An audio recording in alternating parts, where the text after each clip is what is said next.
Waheguਰੂ ਜੀ ਕਾ ਖਾਲਸਾ, Waheguਰੂ ਜੀ ਕੀ ਫਤਿਹ. My name is Gurdwara Singh, and as many of you may know, I was with this Yogi Bhajan Kundalini Tantric Yoga group for some 30 years or so, in close contact with this leader, Yogi Bhajan, for most of that time, both in Los Angeles and Espanola, New Mexico. You can see me here in this photograph from the 1980s with the blue arrow above my head. I'm in a group there with several of the Yogi Bhajan disciples and Yogi Bhajan, of course. Now, today in this video, I want to discuss a very interesting and revealing interview with three former members of this Siri Singh Sahib Corporation board. Now, this SSSC board, as it's commonly known, controls all of the profits and nonprofit organizations that are under this Yogi Bhajan empire. There are businesses that include Yogi Tea, which most of you have probably heard about. Yogi Tea grosses over $100 million a year, and it's a very profitable tea company that's sold. The tea is sold in a lot of grocery stores, Whole Foods, you've probably seen it there. Call Security, which has over $1 billion in contracts for security work, is one of the largest private security firms in the United States. Then the nonprofit organizations include organizations like Sikh Dharma International, 3HO Foundation, KRI, which is Kundalini Research Institute, which controls all of the teacher trainings, which people pay thousands and thousands of dollars to attend. And then SikhNet, which most Sikhs have probably heard about, SikhNet.com. It's probably the world's largest Sikh website. These are all under this umbrella of the Siri Singh Sahib Corporation. It's a 15-member board. Now, these three members who are being interviewed today by a Gurdwara Singh in Toronto were members of the board for several years, and they recently resigned over the publication of this olive branch report. And probably most of you have heard about this olive branch report, which conclusively shows, after hundreds of interviews, that Yogi Bhajan sexually abused his students. He abused them in many other ways as well, which I've talked about for many years. And that was not covered in the report. But the allegations and the accounts of sexual abuse were so numerous that the Olive Branch organization, which did this investigation, concluded that more likely than not, Yogi Bhajan committed these heinous crimes and sexually abused his students.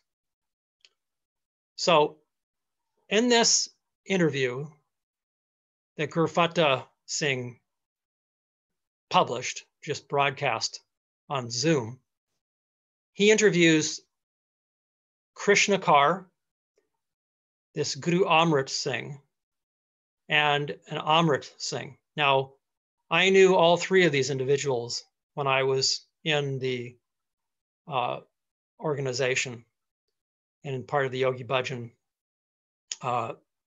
group. I knew Krishna Kaur and Amrit Singh more so than I did Guru Amrit. And so I think it's particularly valuable for historical documentation that I talk about and comment on my experience with these individuals and how I see their views here. So I'm going to turn off this little screen here that shows my face so we can fully see their interviews. Just going to stop the video here, and we'll go through and listen to some of the clips that I saved, or that I took from this 3-hour interview. And of course, here we see one of the conclusion pages from the Olive Branch report, which shows these allegations of sexual battery and sexual abuse, non-sexual sex, physical injury during sex with Yogi Bhajan, unwanted touching of intimate parts, unwanted exposure to pornography, exposure to sexually offensive language, and et cetera, et cetera. And this is all part of this Olive Branch report, which was just published a few months ago, and I'll put a link to it in the description to the video. So these individuals who resigned from the resigned from the SSSC board, they did not like the fact that this Olive Branch report was published, and they opposed it. So let's go through and listen to some of these comments by these prior SSSC board members. First, I think we have Amrit Singh here. This line that you wrote about Guru Nanak is why this is all just not a valuable treatise. This is just flawed from this point on. And to have that kind of, understanding. Did you read in the guy's aura? Did he, where did he pull that from? That kind of stuff was always amazing to me. But it was not unusual for him to do things like that. And people say, oh, brainwashing, and this. I love to have my brain washed by this recent clip. That was great.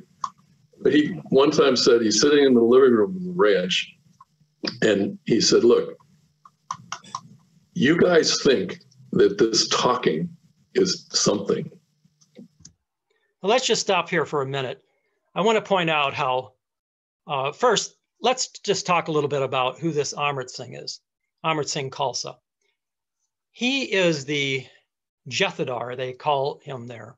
Yogi Bhajan appointed him there as the Mukhya Singh Sahib Jethedar, his fancy title for the director there at the Espanola dera.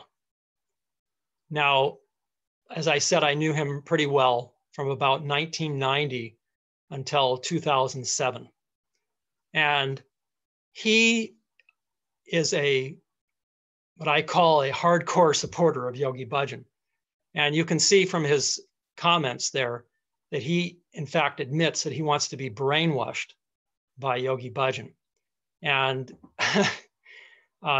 this shows me that they are so wrapped up in this cult, this manipulative character of Yogi Bhajan, that they don't want to have anything to do with any criticism of Yogi Bhajan.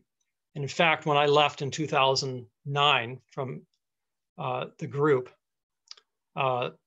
him and other people that were in leadership positions, and even people that were part of the ashram there, sent me letters saying that I can just go someplace else if I wanted to criticize Yogi Bhajan. I was criticizing the fact that they were putting up paintings and images of Yogi Bhajan in the Sikh Gurdwara there, the Sikh temple. And this is completely in violation of the Sikh code of conduct to put pictures or images of people inside of the Sikh temple. So you can see here how they wanted nothing to do, this Amrit Singh wanted nothing to do with any criticisms from myself or other people of Yogi Bhajan. This, to me, in my mind, shows it's really a cult. Let's continue listening to this. And this goes to Guru Amrit's point. It's all on a level. For him, it was all, who am I talking to and what do I need to have them get to in order for this to be a successful interaction? He said, you come in through the kitchen, you get to this door, and then I yell at you, I scream at you. And he said, in that moment, when you are reacting to me, because he said there is nobody whose ego doesn't react when they're attacked. Nobody. He said, in that moment when you go to that ego space, you have no defense against me. He said, I can go in then and I can adjust you like a chiropractor would just. He's adjusting your psyche. It takes a split second. He said, then you come and you sit down, you talk for 2 hours, we have cookies. You think that's what the process was. Somehow that the talking was achieving something. He said, I fixed you when you came in. It's all done, but you would never understand that. You probably wouldn't allow it. You wouldn't like it. But that's how it is, because you're dealing with the spirit, and you're dealing with energies that most of us don't ever even have any understanding of. We're going through life in the mundane and the ordinary, and we don't get to that depth of understanding and spirit. Guru Amrit saying, how do you bring that kind of consciousness to a group of people that they can make decisions? So here we see this classic example of somebody who is completely wrapped up into a cult. Amrit Singh describes this supernatural skill, we'll say, of Yogi Bhajan as being able to read auras and to read people's minds and to fix them psychically. This is typical cult speak. And it's really sad to see how these people are so wrapped into it. But this is their whole lives. Amrit Singh has been a part of this Yogi Bhajan cult since the early 1970s. So it's just too much for him to process the fact that Yogi Bhajan was a fraud and that he sexually abused his followers. There's so many accounts. I personally witnessed Yogi Bhajan abusing somebody, kicking them, and I was on guard duty many times when young women would come and go from his room and his residences. I personally took him in the middle of the night to different residences when I was in Los Angeles. So I know that people like Amrit Singh and other people who say they were around him all the time, they weren't. And Yogi Bhajan, after a lot of thinking back about this, I see that he was just after power, money, and sex. So let's continue listening to these these followers of Yogi Bhajan here.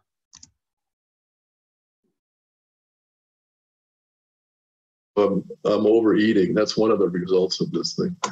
The other thing is that the process, the kind of overriding tension and discouraging condition of the Siri Singh Sahib kind of crushed my artwork.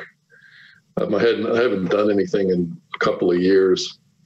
So I'm starting to I have some vacation time coming up in the end of November, and I'm starting to plan my next art project, because that's been on hold for a couple of years with all this tense stuff we've been dealing with. So, who knew you were an artist? Talk to us about your art a little bit. I've sculpted the 10 Sikh Gurus in bronze.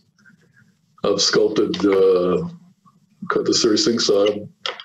I have one piece that's it's the chakras, the 7 heads of the Siri Singh Sahib with different expressions, in one piece about 4 feet tall. I've painted probably 100 plus paintings. I've painted 54 portraits of Yogi Ji. Most of them are around, some in Europe, some other places. Yeah, and I started that under his tutelage, basically.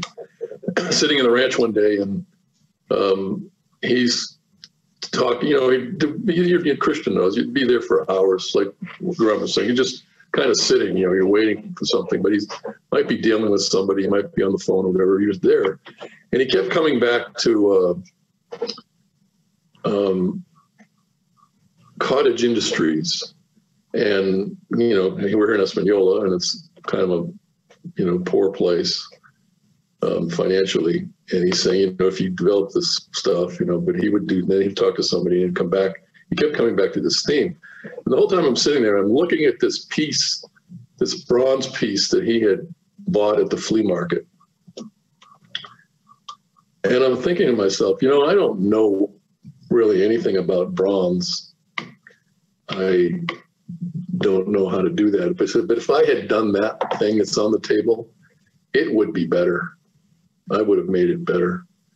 And that was the spark that started me. I decided, not being a shy person and not really liking the educational process as much, I just decided to learn about it. And my first piece, Why Should I Start with Something Small? I started with Guru Gobind Singh. So that was my first sculpture. There's been a question, where can we see your art? I'd like to know too.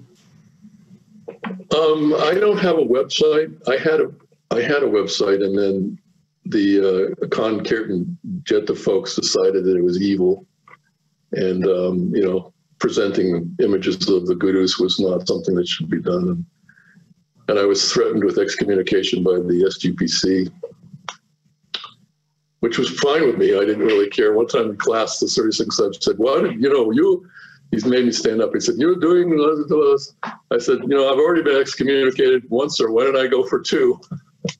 He thought that was somewhat humorous. I was a Catholic, and similar to Krishna, I had a deep religious calling, and my, I had an interest.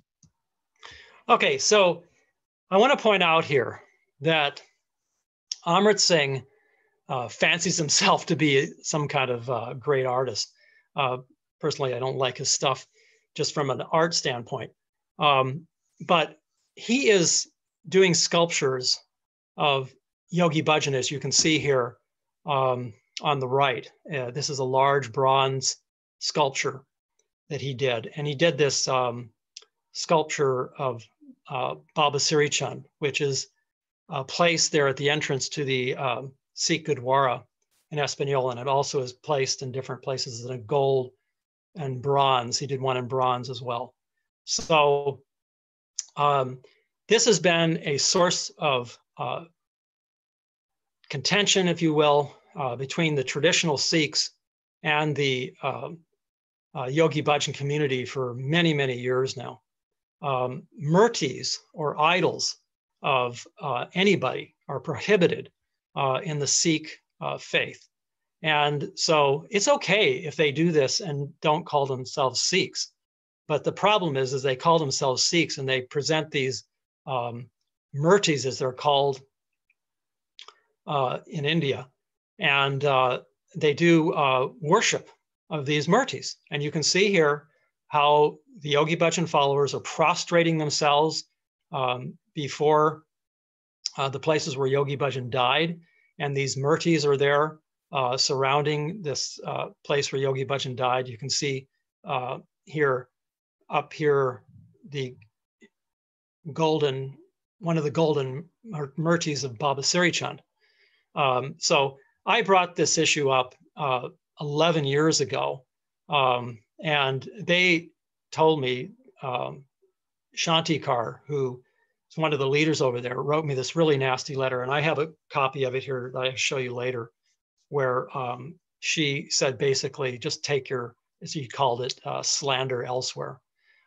They wouldn't listen to me at all. And this is one of the things that I'm very angry about, if you will, that when I got back from India in 2009, all of these people who I thought were my friends and who were really interested in spiritual practices completely ostracized me and would not even care to listen to the research that I had done about how the Sikh religion should be properly practiced. I read a great book by Dr. Trilochan Singh, Sikhism and Tantric Yoga, where Dr. Trilochan Singh spent months with Yogi Bhajan. And so he revealed all of these un-Sikh-like practices that Yogi Bhajan was participating in, and that we were participating in as well, by virtue that Yogi Bhajan was doing these un-Sikh-like practices, we were involved in it too.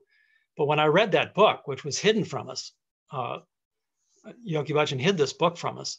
I was just astonished. My eyes were open to the truth about how Yogi Bhajan, he was really more of a Hindu than a Sikh. And so if you're going to call yourself a Sikh, you shouldn't be doing Hindu practices.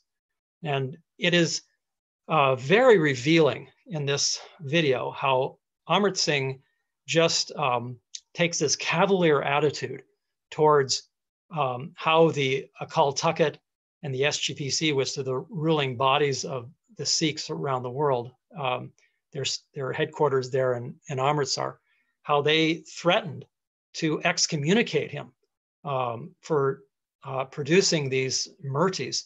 And Amrit Singh's response is to make light of it and make jokes with Yogi Bhajan and say, well, he's already been excommunicated twice.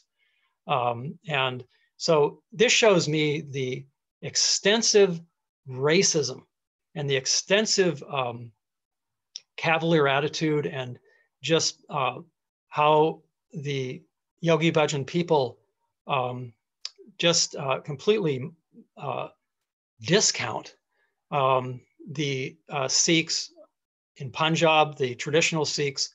And it was always well known, you know, sadly, and I have to say, and I really feel regretful about this, how we thought of ourselves in 3HO as being better than all of the Sikhs in India and in Punjab. You know, now that I look back at it, it was really an elitist attitude. And, you know, we were appropriating a 500-year-old religion, and we were appropriating parts of it to fit Yogi Bhajan's Tantric and Kundalini Yoga agenda. It's really sad how that transpired. And this Amrit Singh is completely involved in that, and he can't see any of the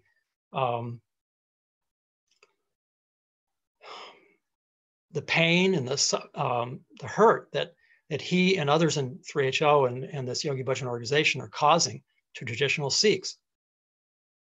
Let's move on here. I'll show you some of his other artwork, if you can call it that. It's really, I first want to point out here how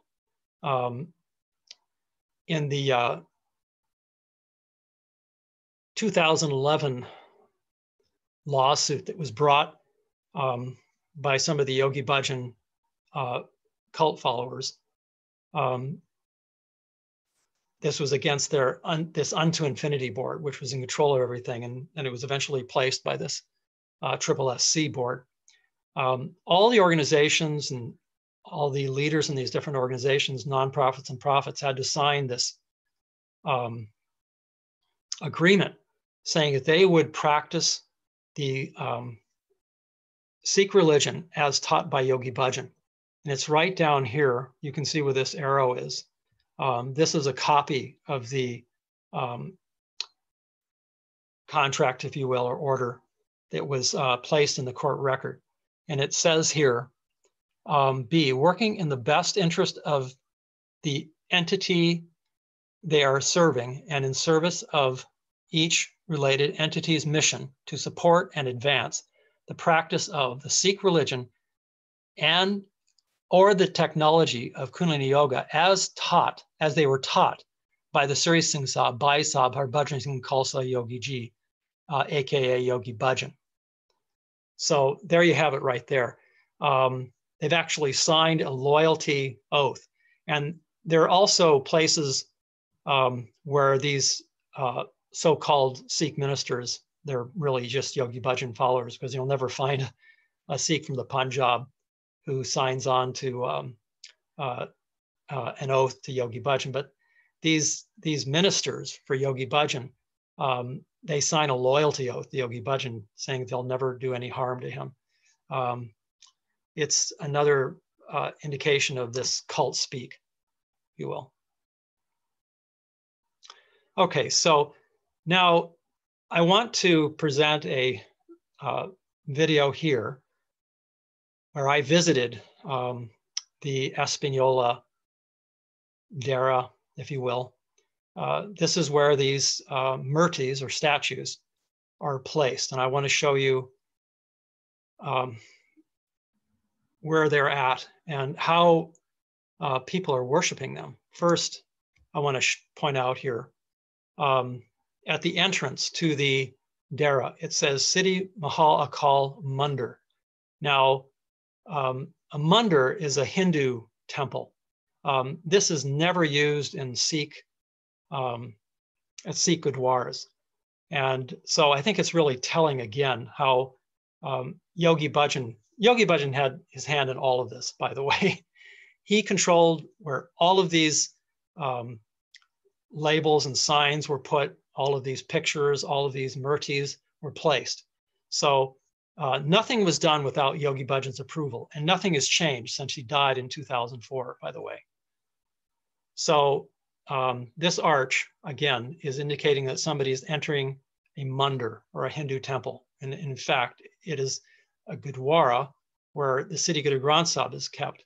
I would say, and many would say, that this really isn't a true Gurdwara, but they, the Yogi Bhajan people say it is, and they're putting it out there like it is a Gurdwara, but I'm pointing out these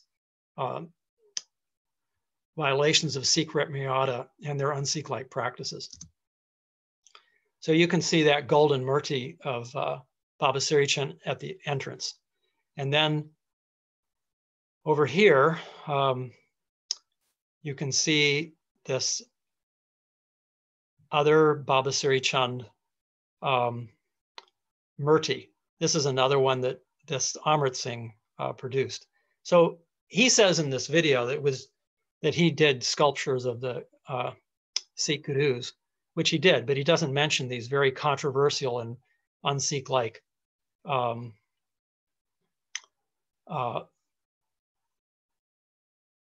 murtis that he created, and that this was what the Akal Takht or the SGPC was threatening to excommunicate him over. And you can see how when you put a murti up, people are going to worship it. They put coins here in worshiping this Baba Siri Chand idol or murti. And this is completely against Sikh values. Sikhs worship one God, and we have nothing to do with the Hindu practice of creating these murtis. Yogi Bhajan's mother was Hindu, and I think Yogi Bhajan picked up a lot of the Hindu practices. Oh, just while I'm remembering, you may have noticed earlier in this little video how the US flag was on an equal level with the Sikh flag. That's never done in any kind of true Sikh Gurdwara. The Nishan Sahib, or Sikh flag, is completely above and beyond any temporal national loyalty, and it shouldn't be on an equal level, the Sikh flag. So this is the inside. I'm coming inside of the so-called Gurdwara there in Espanola. And by the way, it's right in the same building as the SikhNet headquarters. So SikhNet is very aware of all of these un-Sikh-like practices that are done. And these were, by the way, these were etchings that I had done, and they're evidently still hanging in there. I have a little house that's just within stone throws from the Gurdwara there. And those etchings were done by an artist who was living in that house, renting it. So now you enter inside the darbar of the Siri Guru Granth Sahib, and you can see here that when the Guru is in Prakash, it is at the front in one instance, and then they have the Siri Guru Granth Sahib in Prakash 24/7 in that little alcove back there on the right. which is, again, it's another violation of the Sikh Ramyata. Here's another one of those paintings. This is another painting that Amrit Singh created and is actually inside the darbar of Siri Guru Granth Sahib Ji and looms over it when they're doing Prakash and Sukhasan. There's another image of Yogi Bhajan. There's probably about 4 or 5 images of Yogi Bhajan inside the Gurdwara, which putting images of a person inside of a Sikh Gurdwara is completely unknown, if you will, in regular Sikh Gurdwaras. Right there behind that curtain was where the other Sarupa Siri Guru Granth Sahib Ji is. There's another picture of Yogi Bhajan. And this is this misconceived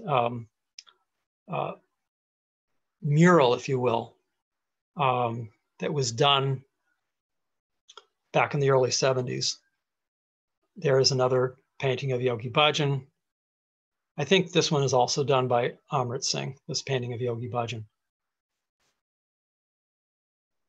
And you can get a sense for how big this tantric painting of Yogi Bhajan is, how it looms over the Gurdwara.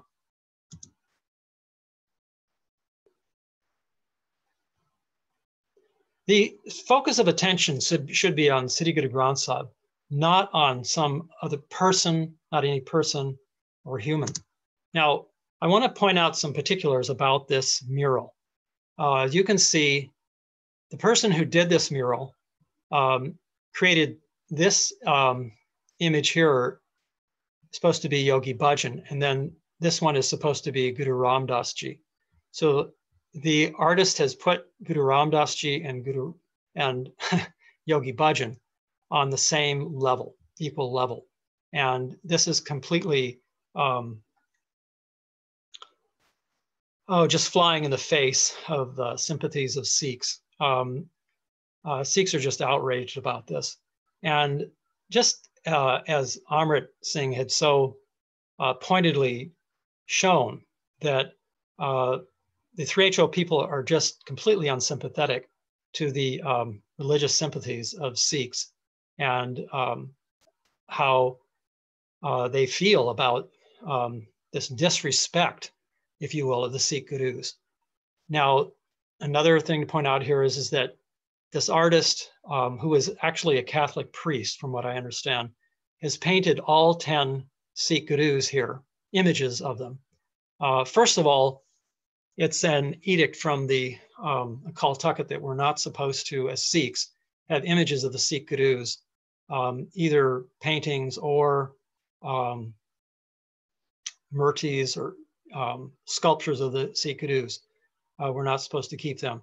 But here they've put them inside the Gurdwara and they've surrounded this Mary, Virgin Mary, in the middle of a Sikh khanda. This artist has surrounded the Virgin Mary with like a rosary or something around this Virgin Mary, which is just completely disrespect for the Sikh gurus.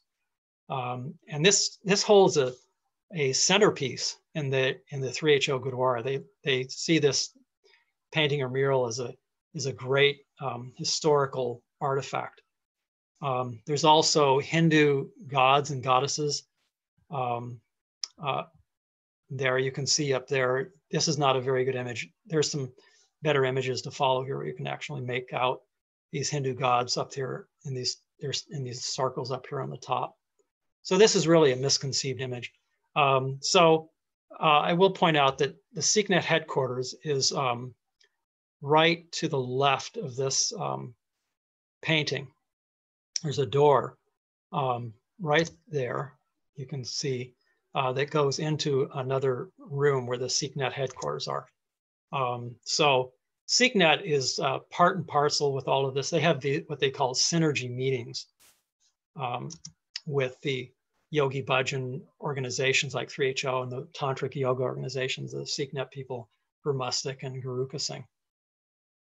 So here is this Baba Siri Chand idol or murti again. You can see how the 3HO people are worshiping there. And it's really sad.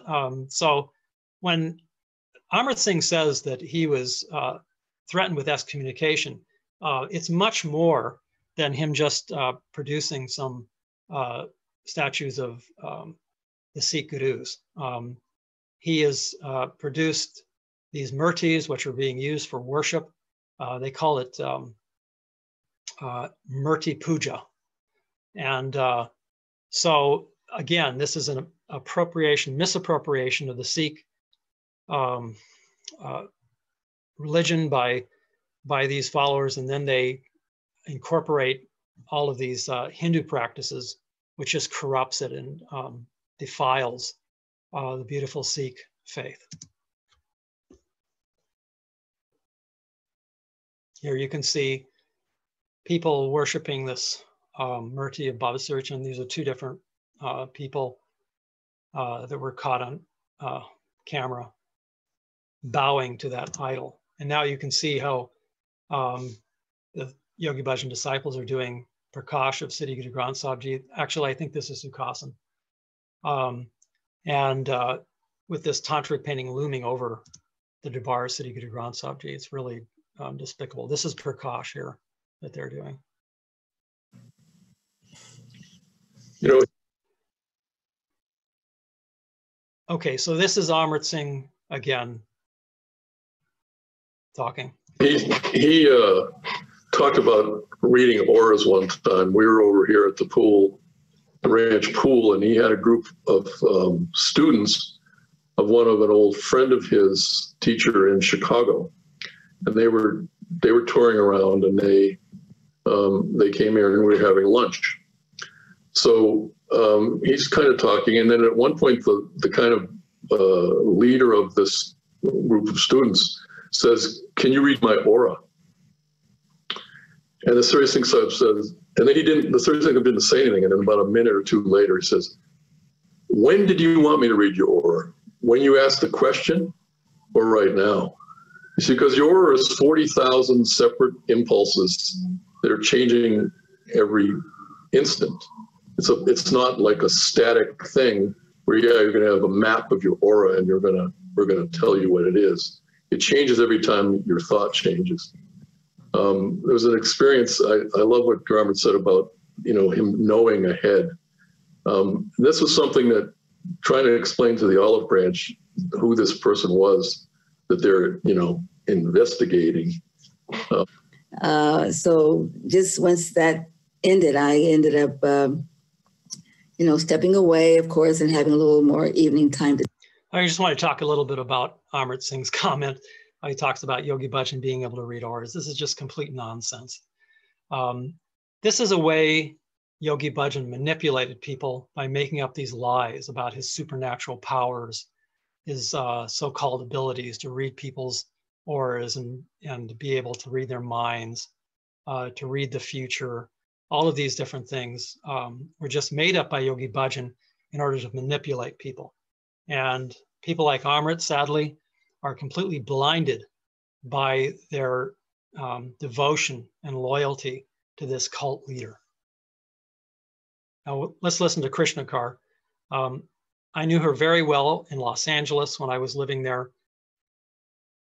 And I'll tell you a little bit more about her after she finishes. Think about other things, mostly about how I can best present the teachings, how I can best continue teaching the teachings as authentically as I've always taught them, and what else can I bring in to help people across that bridge if it's in their destiny to cross that bridge, and just really to stay with the power of the teachings and honor the teacher, and to go through the teachings and to understand what our basic philosophy is. What is the foundational philosophy on which each of us has to find a way that we can use it as a way of testing everything that we believe and think and feel. And I'm clear about mine. I've been clear about mine, and I've been really feeling that a way to try to help others find that or to look at that for themselves has been an interesting opportunity, creative opportunity. Not having been a real online person, there's a lot of ways in which you because I do believe that we have one of the most incredible technologies on the planet. Absolutely, without a doubt. And I've seen people do pieces of it. I've seen people teach pieces of it. I've seen mix up parts of it that people are doing that are just not getting there at all, you know. But the absolute technology of it is so powerful. And with that, I'm agreeing with Amrit Singh also that if we could find ways to just even keep a minimal lifestyle going to afford to do this, because this is not easy to do without having some financial backup behind you, would be to go into some of these places and create opportunities to share. And then on the other side of that, sorry for this rambling around here, but because there's so much yoga out there now and so much science around it and so much research and so much understanding of the need of this technology, I would think it would be even easier to restructure, you know, in a way that would put us more towards the seva aspect of it. But I think, and I'm agreeing that I think coming from that. Okay, so just talking a little bit about what Krishna said there. It's total, again, cult speak about how this technology really works. My experience is that if you run or you do any heavy exercise, you're going to create these endorphins and feel-good hormones, they're called, in the brain there. And this yoga that Yogi Bhajan taught, I've read many reports by people who were involved in it for years and years and years. And they all say that it really overstimulated the sympathetic nervous system. This breath of fire, as many of you may know about, just overstimulates things. And it gets people in a space, I believe, that makes them more susceptible for being inducted into a cult like this. Yogi Bhajan would have us do these long layouts, as they were called, after doing a heavy set of exercise, and then play some gongs, smashing the gong there. And it would get you into a space where you were really vulnerable to indoctrination into his cult. And I think that Kundalini Yoga was a way that Yogi Bhajan manipulated people. And I think it's still a way that these people who are hardcore followers of Yogi Bhajan manipulate others into getting into this cult and to being under the control of them. Both using hypnotic techniques. I know that Yogi Bhajan was really in this neuro-linguistic programming, which I was actually certified in 1980. And I know that it's a very manipulative type of practice. I stopped using it shortly after I was certified in it because I saw that it was so manipulative. And Yogi Bhajan actually told people to stop using it because I know that he was using it himself and he didn't want other people to know what he was doing with those manipulation techniques. And this Philip Dislep, who's he's in the doctorate program there at the University of Santa Barbara, California University of Santa Barbara there.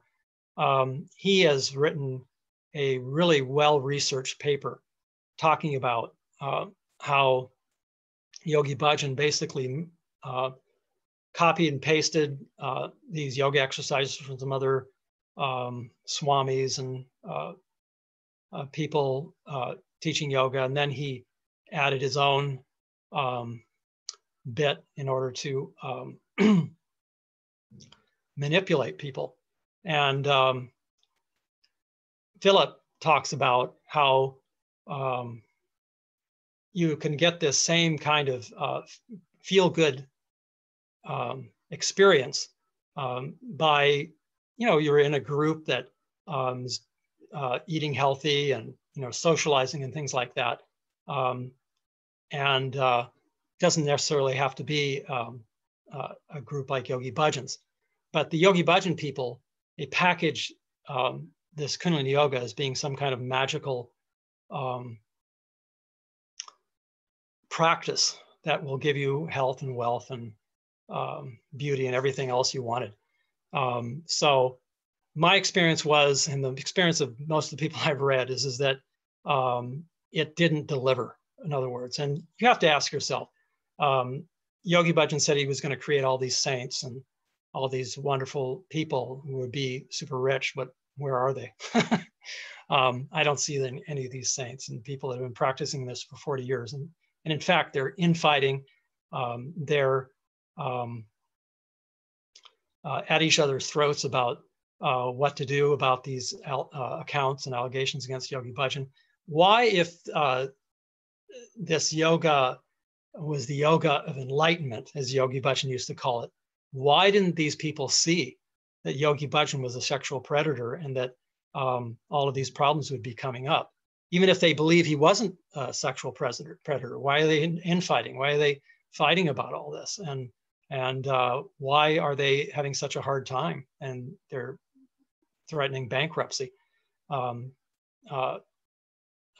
So I just don't see that this wonderful technology, as Krishna Kaur describes it, is anything but just a way to induct people into their cults. It's a pyramid scheme, basically. They get people to do these teacher trainings, and then they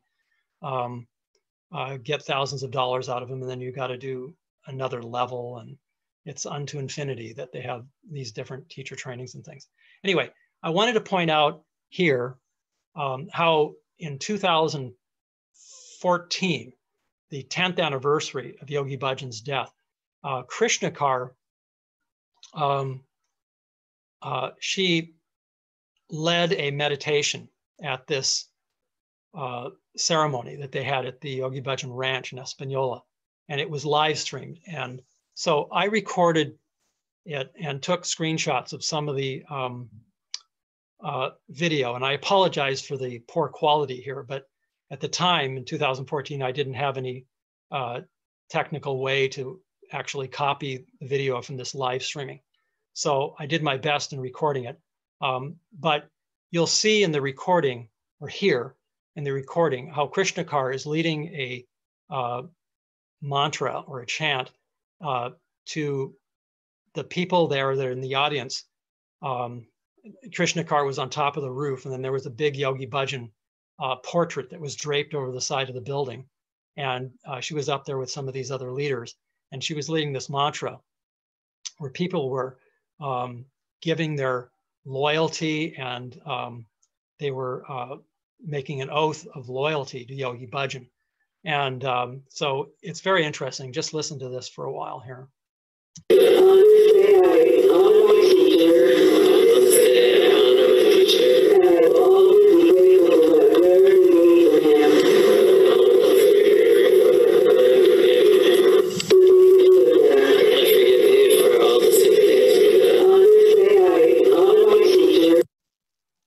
All right, so here's an interesting statement. Yogi Bhajan taught that when he died, only his physical body would be gone. His soul would then reside in his subtle body, which would hover over his students while he still taught and led tantric yoga. To his students, he would not be dead, but immortal. And this is what they believe.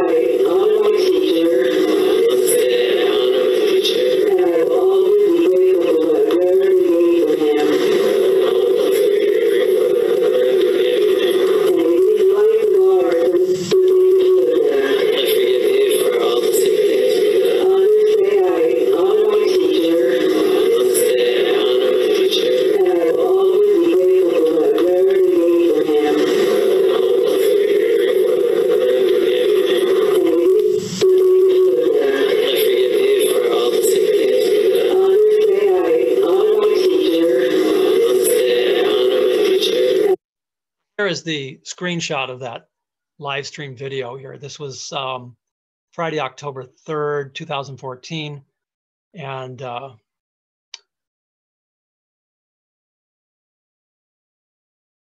this tells about celebrating the living legacy of Yogi Bhajan.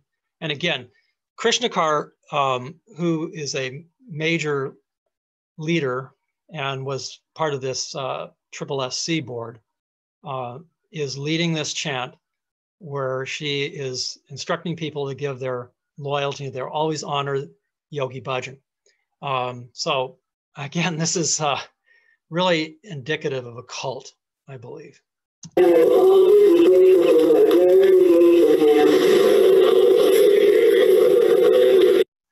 Here is another legal court contract or document that was signed by SikhNet and the other 3HO organizations as part of this lawsuit that would not criticize or disparage Yogi Bhajan at any point.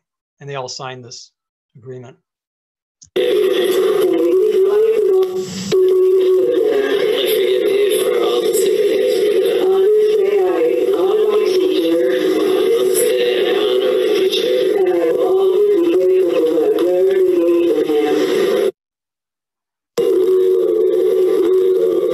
So then after that, they played this really bizarre, disembodied voice of Yogi Bhajan at this ceremony.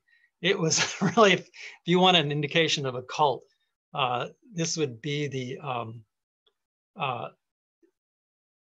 ultimate description, if you will, of a cult.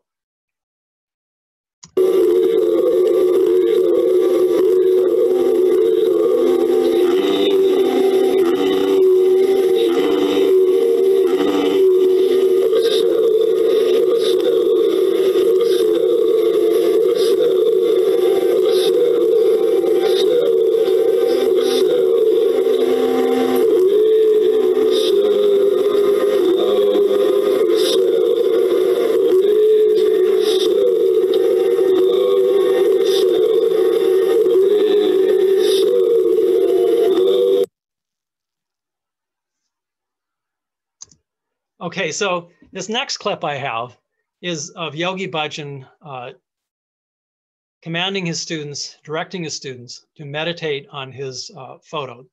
Maybe some of you have seen this infamous tantric photo of Yogi Bhajan, where he instructs people to meditate on it and look into his eyes. And it's the quintessential cult speak, if you will, by a cult leader. I put a little fun thing in here. I hope you get a good laugh at it. You'll see what I'm talking about in a minute.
Okay, so here's Yogi Bhajan with some of his so-called secretaries.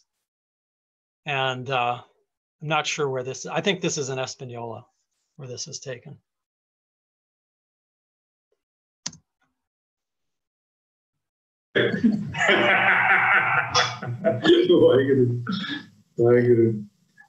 Another song you're famous for is Walking Up the Mountain. Do you have any story around that? Yeah, that was, Gurdwara Singh and Gurdwara Kaur from Texas. Gurdwara Singh used to come to the Siri Singh Sahib or to the Coastal Council meetings, and he always would write a poem for the Siri Singh Sahib. And we'd hear that poem in the council meetings.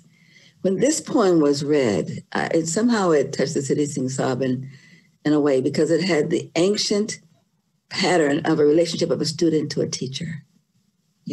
walking up the mountain, asking these questions. And the teacher never really answered them directly, but just kept pushing him forward.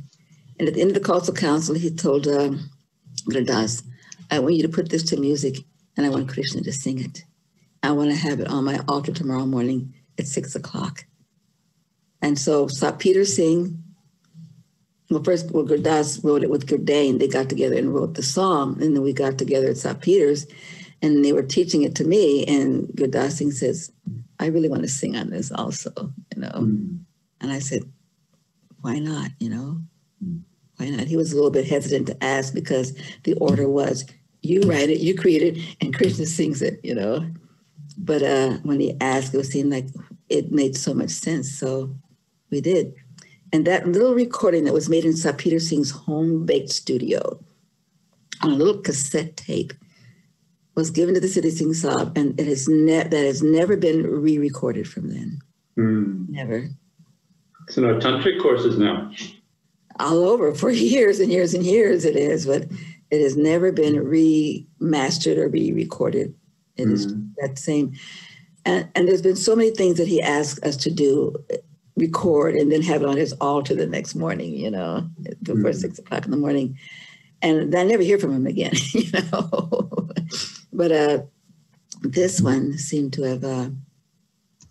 So you can hear how Krishna Kaur is completely into this cult of personality around Yogi Bhajan. And she did everything that Yogi Bhajan directed and commanded. And it's just very sad that she was part of this cult for some 40 or 50 years. And now the reality is showing its ugly head. And she's just in complete denial about it.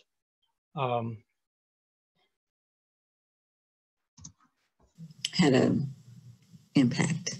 I still remember, I think it was 2005 at a tantric course at Solstice. I still remember you were there, and there was a tantric course.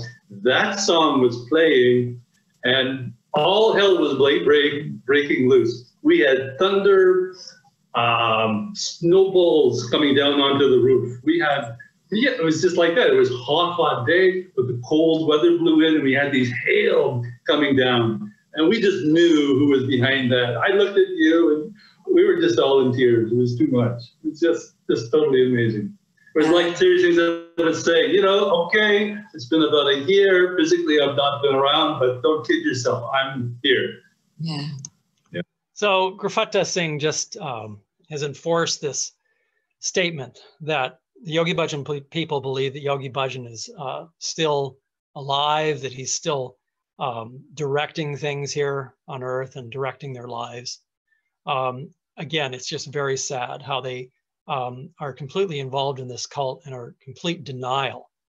Yogi Bhajan was just a fraud and just after power, money, and sex.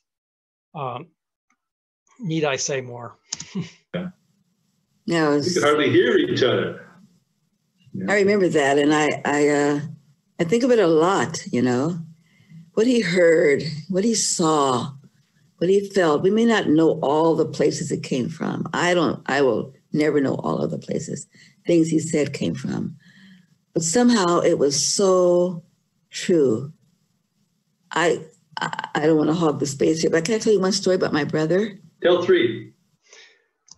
Okay, again, Krishna Kaur is enforcing this idea that Yogi Bhajan is still alive. And in fact, I just saw this comment today, just before making this video, how this Dharam Singh Khalsa, as he calls himself, says here, Yogi Ji is alive. He is God himself. We have the proof that Yogi Ji is alive. It's delusional, I have to say, and it's really sad. So I hope that people will see how these Yogi Bhajan hardcore followers are just trying to deceive people. And with this Kundalini yoga that is nothing but a fraud. When they say that you should keep the teachings and not follow the teacher, and they say that Yogi Bhajan was just the postman or something like that, just delivering the message or delivering the letters. Yogi Bhajan wrote the letters. And when they say that Yogi Bhajan, you shouldn't throw the baby out with the bathwater. Well, Yogi Bhajan was the bathwater and the baby. So everything involved with what Kundalini Yoga is about, all the different lies and all that was all made up by Yogi Bhajan. One of the things I'm particularly angry about and have a real problem with how the Yogi Bhajan people purport this lie that the Sikh Guru, Guru Ram Das Ji, was a practicer of this Kundalini Yoga. I have a real, I'm very disturbed by how they propagate this lie, put it that way, and it needs to stop. And what the reason they do it, and the reason Yogi Bhajan did it, was that it gives his Kundalini Yoga some kind of mystique, some kind of proper lineage or something. But Kundalini Yoga is completely, doesn't have anything to do with the Sikh religion. And the Sikh religion has nothing to do with Kundalini or Tantric Yoga. Philip Deslep has completely shown this in his work and his documentaries that he has produced. And I've shown over the years by the different books that I've made available to people, this Dr. Shaloshaning's book and others, that Sikh scholars, Sikh historians will never, ever put Kundalini Yoga or Yogi Bhajan's ridiculous Tantric Yoga in with the Sikh teachings. This is just a complete lie that is using and misappropriating the Sikh religion. This is one of the biggest beefs that I have with Yogi Bhajan and his followers. They need to stop that. They can do whatever they want, but they shouldn't call themselves Sikhs if they're going to continue to purport these lies and to misappropriate the Sikh religion.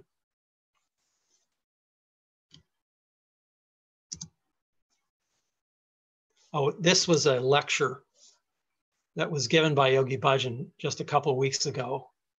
It was a live stream lecture and by Yogi Bhajan that was broadcast in the Espanola Gurdwara there. And so this was on Guru Ram Das Ji's birthday. And again, they had a speaker there, this Gurmeet Kaur, who I've known for many, many years as well, who mistranslates Gurbani, or mistranslates the Siri Guru Granth Sahib, in saying that the Raj Yog, that is part of the Shabad Raj Yog Takatadin Guru Ram Das, is the same as Yogi Bhajan's Kundalini Yoga. She says that, and it's completely false. Raj Yog has the meaning and translation that Guru Ram Das Ji was the king of the spiritual and temporal realms. It has nothing to do with yoga and Yogi Bhajan's ridiculous Kundalini Yoga and Tantric Yoga. I'll also point out while I'm looking at this photo, remind me how I've read a few weeks ago how evidently the Sangat there, the community there, voted on whether to remove the pictures and images of Yogi Bhajan from the Gurdwara. And from what I can tell from the social media posts, there was a majority of people who wanted these images removed. But this so-called Mukhya Singh Sahib Jathedar Amrit Singh, who you listened to earlier, said that they would never be removed while he was around. So he stopped that. Now, my feeling is that there really needs to be a investigation, if you will, and a punch PRA. Best if it would be set up by the Akaltucket themselves in Amritsar, and bring this punch PRA to Espanola and hold hearings and summon these individuals who are speaking for Yogi Bhajan and these un-Sikh-like practices, and have them come before the Jethadars, the punch PRA, and answer to these violations of the secret Miriada. Whether they're excommunicated or not, 3HO, that would be up to the Jethadars and the punch PRA. But these 3HO Yogi Bhajan followers need to answer to this highest Sikh authority, in my opinion. Which, you know, it has so many, you know, layers to it. You know, it's like a spiritual teacher is not your friend, but it's also not your enemy. And it's also your ultimate best friend. And it's also your, you know, your worst enemy. You know, it's so layered. But, you know, just from just a still personal, heartfelt place, it's like, well, at least my relationship, I mean, everybody's is different, but my relationship with him is, I don't want to be his friend. I want to be what he is. Did you just hear what he said, this Guru Amrit Singh said? He says, I want to be what he is, Yogi Bhajan. This is very indicative of how we all thought when I was in 3HO, and what Guru Amrit is just saying, that we wanted to be just like Yogi Bhajan. And this is why the entire Yogi Bhajan organization of Kundalini Yoga and Tantric Yoga needs to be completely dismantled and destroyed, in my opinion, because just doing the Kundalini Yoga is not just by itself. You can't separate the Kundalini Yoga and the Tantric Yoga from Yogi Bhajan. It is all designed to be just so that you will be like Yogi Bhajan. And so what that directly, logically implies is that if you're going to do this Kundalini Yoga and Tantric Yoga of Yogi Bhajan, you're going to be like Yogi Bhajan, who is now known as a sexual predator, as a fraud, and somebody who is after power, money, and sex. Whether these people like it or not, if they're going to want to be like Yogi Bhajan, that's what they're going to turn into. I'm saying ditto to that. I didn't want to be his friend. But I just wanted to be his student. I wanted to just grab, and it's the same thing I think Gurdwara is saying in his way. My way of saying it is that I want to just absorb everything in my body, in my mind, that he wanted to give me, pour inside of me, and just pray that I can get at least some portion of that. That would be okay. But yeah, I get that. I just wonder, after listening to this Krishna Kaur, what Yogi Bhajan told these women that he raped. You know, I've heard stories about how these fake babas and yogis in India, how they'll tell these female students that, you know, by having sex with them, that they'll instill them with these tantric powers and these yogic powers. And I just wonder if that's what Yogi Bhajan told these innocent women. It's just really, it's just disgusting and appalling. But you can see how Krishna, she says, I want to instill all of everything Yogi Bhajan wanted to give me and just instill it in me. They wanted to be like Yogi Bhajan. It's really insidious. You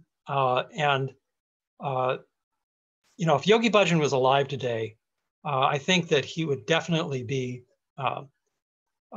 on the hot seat, if you will. Personally, I think Yogi Bhajan checked out in 2004 and just left because and died because he was afraid of being exposed with the onset of the internet. Maybe he had at least the insight to see that the internet would just completely expose him. And I know that all of these truths, all of these documentations and researches exposing Yogi Bhajan were hidden from us.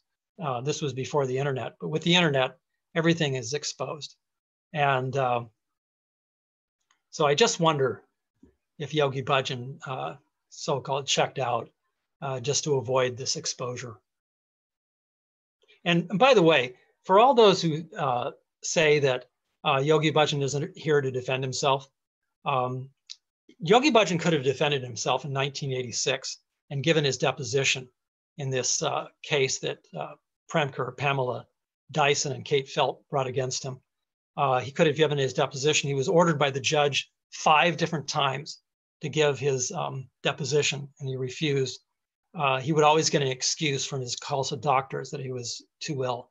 But I was on security in 1986, and we would go to La Scala, Yogi Bhajan, and this Hari Jivan and all the other groupies around Yogi Bhajan. We'd go to La Scala and eat, lavish lunches and rich pastas and all these things, and then go shopping in Beverly Hills. So I know he could have gone to these depositions. He wasn't that ill. Excuse me. And sometimes he would be very chummy and friendly, but with me, he never was. He never was. Yeah. If he got really chummy with me, I would get really scared.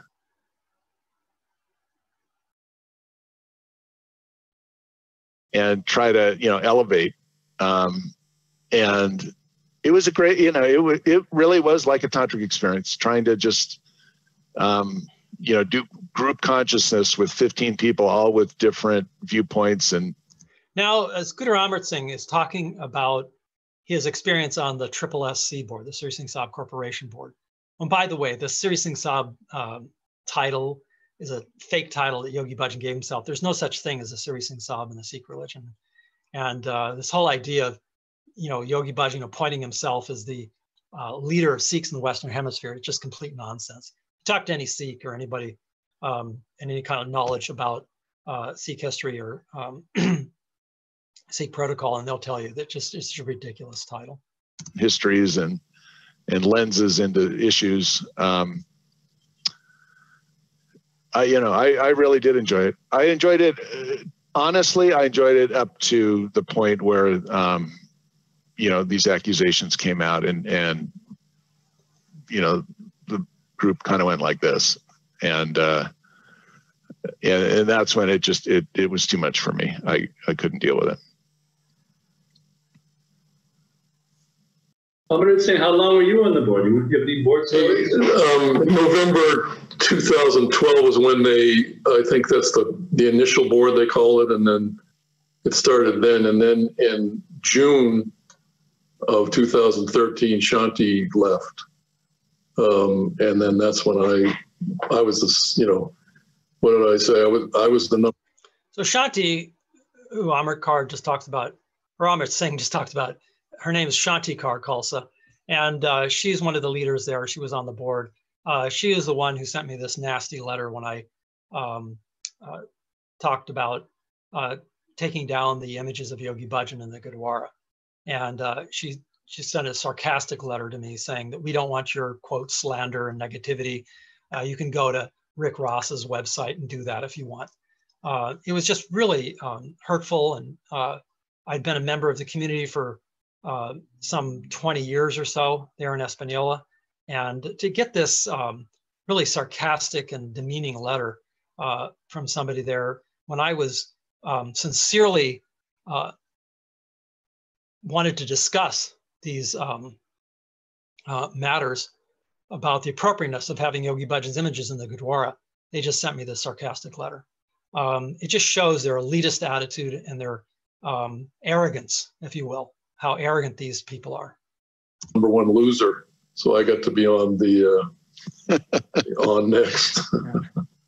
I don't get the humor of that. What's there's a list of people, and you have a numerical, how many votes you got, and I was next in line, so I was the top loser.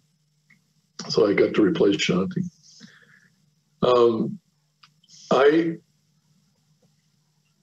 I'm good at that kind of thing. I'm always been involved in every single entity of administration and organization that we've had here in Espanola. I've been involved in it from, when I moved here in 1980. It's just something. And also in the Boston ashram, I was involved in administrative councils and all that stuff. It's just something I can do. The Siri Guru Corp, because of its structure, which I don't believe it's the right structure personally to have that many people, because it's not responsive enough to the ongoing situations that need to be monitored and adjudicated. I think in the last year when they were doing this stuff with the allegations, we didn't talk about the nonprofits, financial statement. We didn't do anything for that whole year. We just spent all the time, reacting to the problems that were presented to us. So it ends up, because it's so slow, ponderous, but it doesn't mean it's not right. It just means that it's not really a legislative entity. It's more a reflective body that looks at stuff and then tries to do some kind of executive action with it. There's stuff that needs to be done on a regular basis that didn't get done. Appointing people, reviewing their performance on the boards, replacing people when their time is up. We didn't look at anything. And that had happened the year before with another issue that we were dealing with. It just totally taken all its time. Because part of it is that the dynamic of the board is that it was split philosophically, like right down the middle. So in order to go forward with anything, you need to have some kind of majority. And it was often that we couldn't get a majority on issues. And that became very problematic. It's still problematic. I know Sri Vishnu jumped on board and he's going to butt his head there because he doesn't have the support for his minority position. So it's politics on that level, and it's I don't know how it serves us in the long run, but it seems like there'd be a better way to do it. I don't know what that is, but I know that we neglect a lot of the stuff that needs to be monitored for this big of an organization because you're discussing something and you can't come to a resolution with that discussion. I left because I wouldn't sign that thing that they had that supported the AOB report. I read the report and it's not my experience with the Siri Singh Sahib. I couldn't just say, yeah, okay, maybe not. I refused to do that. So that was why I resigned. So I think this shows very clearly how these people who have been doing this Kundalini yoga for 45 years now, they're infighting. It doesn't seem like they have any executive decision-making ability. They can't run this thing. You'd think that if this yoga of awareness, as Yogi Bhajan used to call it, were so great, that they'd be able at least to manage themselves and their organizations. But this just clearly shows that they completely don't know what to do. There's no leadership, and the whole thing is falling apart. I think it's just indicative of just how poor and useless Kundalini yoga is. They've relied on this as being some kind of magical power, and look where it's gotten them. And that wasn't a surprise to anybody. I had been saying for months that I'm not going to sign this thing. if you guys come up and say that, you know, the Siri Singh Sahib, basically my position is, what they're really saying is the Siri Singh Sahib's a lecherous scumbag. So if you want to say that, I'm not going to participate in that. You can couch it however you want, and but you can look at the allegations and say that's the actions of a lecher. And I spent a lot of time with the Siri Singh Sahib and never saw any inkling of. Not true. He did not spend a lot of time with Yogi Bhajan. I was there in Espanola for almost 20 years, and this Amrit Singh was with Yogi Bhajan periodically, occasionally. And I lived just maybe 100 yards in the house that Yogi Bhajan sold me. And I rarely saw Amrit Singh over there at the Dome or at the this residence where Yogi Bhajan was. Amrit Singh was not there around him a lot, just occasionally. So he's just has selective memory, I think, because he's so tied in with Yogi Bhajan as a cult personality.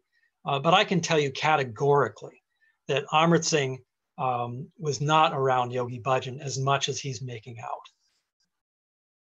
That kind of behavior from him. I mean, I'm sure all of you have been around people that are like kind of stuck in their second chakra, and they give off vibes. They do. They're in a room and you see them. Yogi Bhajan was not about second chakra, if you will. He was about power and manipulation, and he did these sexual abuses against his students for power. So what Amrit Singh is alluding to is not where Yogi Bhajan was coming from. He was coming from the position of having control and power over people. That's, in my opinion. Their eyes moving, and you know where they're going. You know, when I was younger, I was in that space, and the Siri Singh Sahib never had that kind of energy. So I really challenged the whole process that we involved ourselves in, that we didn't support the Siri Singh Sahib's honor and dignity and grace, because he always supported ours. He never let us down in that way. Not true. Yogi Bhajan completely humiliated people. I was the brunt of Yogi Bhajan's anger and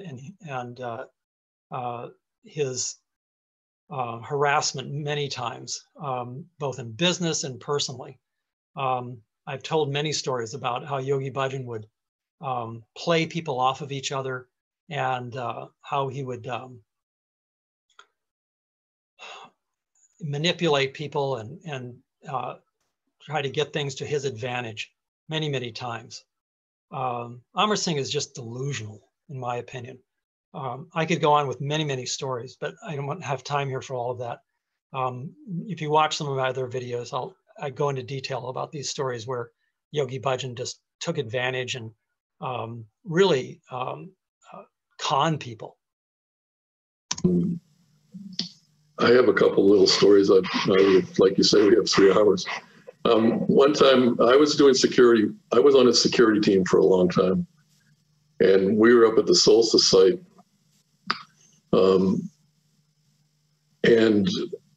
we're getting ready to leave. It was I think there was a children's program at the end of children's camp. So we're getting ready to leave, and I was just driving my pickup truck as the backup security thing. So he says to the staff, he says, "I'm going with Amrit." And they said, "Well, no, sir, you need this." And he said, "Shut up, I'm going with Amrit." And it never did that. He never just rode with somebody and, alone. He always had a staff member there and the whole thing. And my truck it wasn't very attractive. It was just an old work truck, so we're bumping down the Solstice Road. So I had an opportunity to ask him something that I had. So I want to clarify something here. He said that Yogi Bhajan hardly ever went with anybody by himself or with just one other person. Not true. I was what they call a Savadar in Los Angeles between about 1980 and the end of the 80s, towards the end of the 90s. And I would do Savor and answer the phones all night. From the evening and about 6 o'clock until 6 o'clock the next morning. And so there were many instances where Yogi Bhajan would come out from the back. He would just be in his underwear and have a shawl over him. And I was given this little brown Mazda. I remember it. I was given this as a car that I shuttle people around in. And so Yogi Bhajan would come out from the back. This is at 1620 Bruce Road.